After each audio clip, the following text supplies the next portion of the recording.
In England, football has always been extremely important, not just to individuals, but also to our local communities. Mostly because it's been one of the main aspects of our society and our culture that bring people together. People are more patriotic and they don't really have a thin skin. They're not really snowflakes. But things are slowly changing. The people in charge of the English Premier League and our football clubs are becoming extremely progressive, as they say, very woke, very liberal. Yes, if you're an ordinary football fan and supporter who goes to stadiums, who watch the games, you should be extremely worried because your football clubs and the Premier League are now spying on you and checking about your behavior and what you post on social media. Yes, this is the same Premier League that decided to start taking the knee, and even the England football team, national team, is still basically the only team in the whole world. When they go to international tournaments, they still take the knee.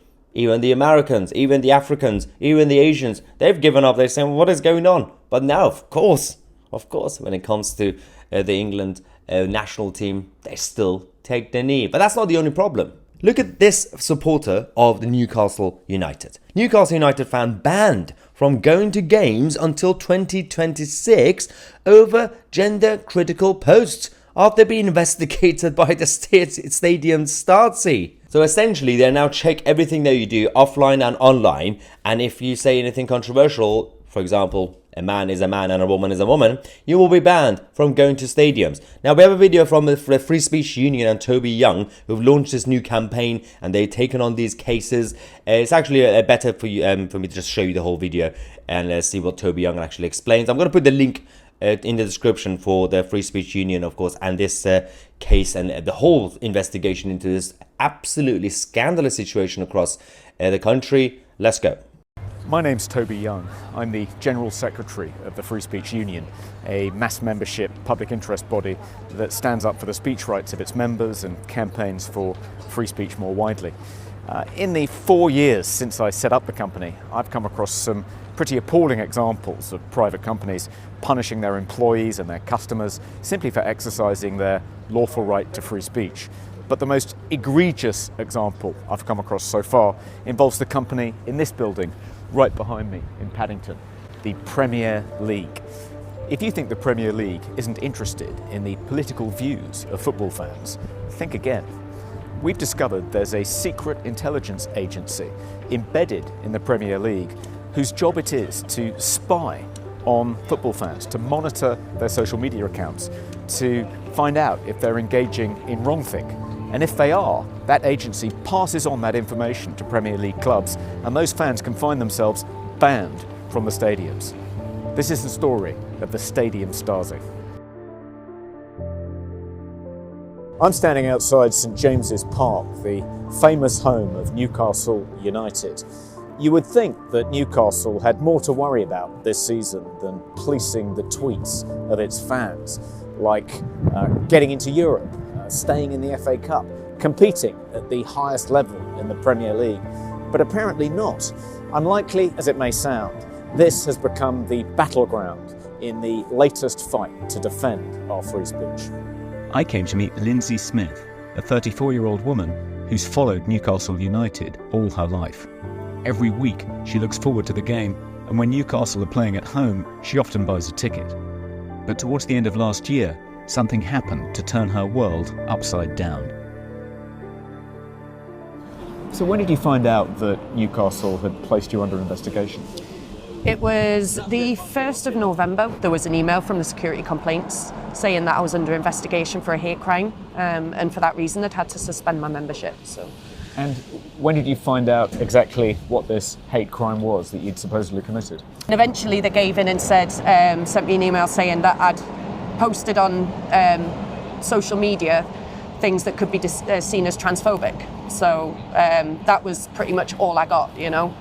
But what you'd said wasn't what people would normally consider hate speech, let alone a hate crime. You'd said things like you didn't think trans women were women, you didn't think if you were born with a penis that you could self-identify or become a woman. Mm-hmm. Yeah, that's pretty much. I said trans women are men, and I said I'll be able to say I never stood by that and never accepted it. And that's another one I was questioned for. So given that you hadn't said anything that would normally be classed as hate speech, presumably you thought that it'll be cleared up and it'll just go away. But what actually happened?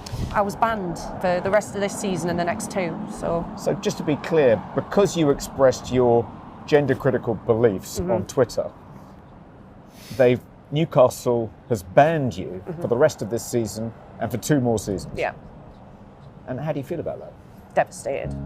Just devastated. I mean, I live 10 minutes away. I struggle to even come near the ground now, to be honest with you. I get upset when I talk about it because I just don't understand where it's come from, you know. I don't understand why someone's gotten so offended by me just speaking my mind. I don't get it, but you know, I avoid the city now. I avoid it, especially if it's a match day. If I'm going home, I'll drive the long way round so I don't have to see people. You know, I won't even come down here and drink anymore. I used to always be in Shearer's over the road, or I'd be in the Strawberry. I can't even bring myself to do that. Every time I come round here now, I'm just sick to my stomach. And I'm afraid of who's around, who's watching me, you know. So it's just horrible. Why do you think Newcastle United, the Premier League, why do you think they believe they have the right to police what you're saying on your Twitter account? I mean, if you're not saying anything unlawful, if you're not saying anything racist, if you're not saying anything to any other fans, employees of the club, what business is it of theirs? None. I even said to them on the phone, I said, my political views have nothing to do with you, you know, nothing at all to do with you.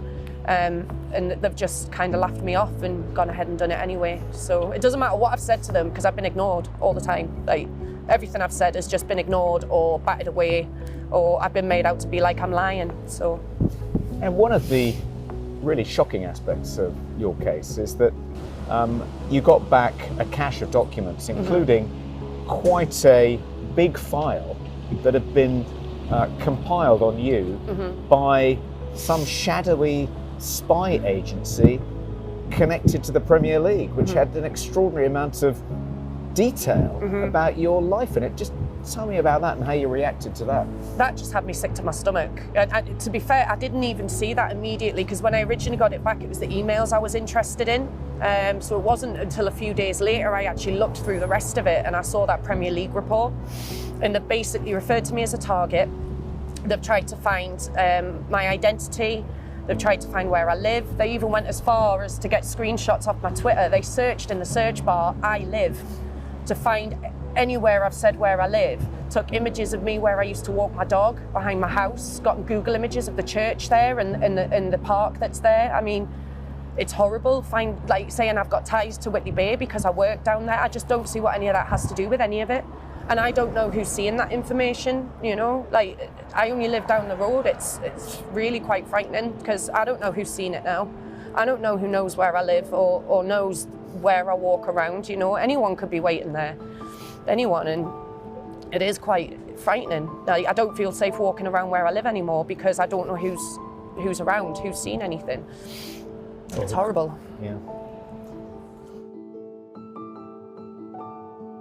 The most sinister aspect of this story is the dodgy dossier on Lindsay compiled by the Premier League's secret intelligence agency.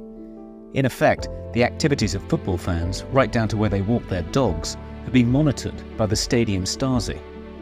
We think the fact that this shadowy agency passed on this detailed personal information about Lindsay to Newcastle United is a breach of GDPR, and with our help, Lindsay has submitted a complaint to the information regulator. We also think NUFC may have discriminated against Lindsay, a breach of the Equality Act. The extraordinary thing about this case is that Lindsay has been penalised for expressing an opinion that is not only shared by the vast majority of the British public, probably most Newcastle fans, but also the owners of the club. If you're a football fan and you think you've been similarly punished for expressing your perfectly lawful views on social media on this subject or any other, please go to our website and use the form to submit a subject access request to your Premier League club or the Premier League itself. Just go to www.freespeechunion.org/SAR.